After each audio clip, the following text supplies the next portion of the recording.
I sedim na aerodromu, neki pekarski let ujutru, 4-5. Ja sedim na aerodromu, čitam novine i pijem kafu.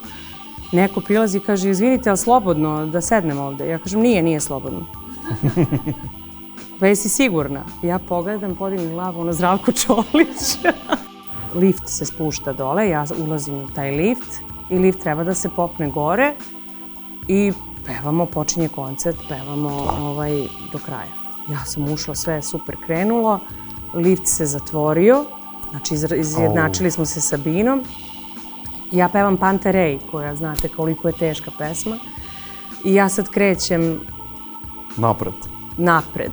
I pritom, a meni svake dan je kraj. I krećem napred i op, povuče me pozadi. I ja kao, ops, šta je ovo? Ja pogledam, haljina mi se zatvorila. Međutim, moja bratanica koja ima u tom trenutku 15 godina me zove i kaže, tetka, ti moraš to da snimiš. Pa znaš ti šta je to?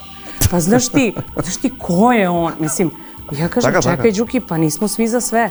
I došla baka Ruža kod baka Bose na kafu. Dobro. I ja sad tamo u kuhinji i čujem njih dve pričaju.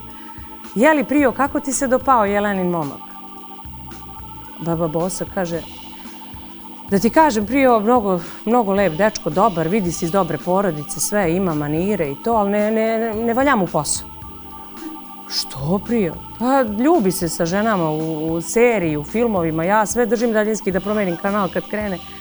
A baka Ruža, ova mamina mama, kaže, Ibre, Prijo, pa šta bi rekla da je ginekolog?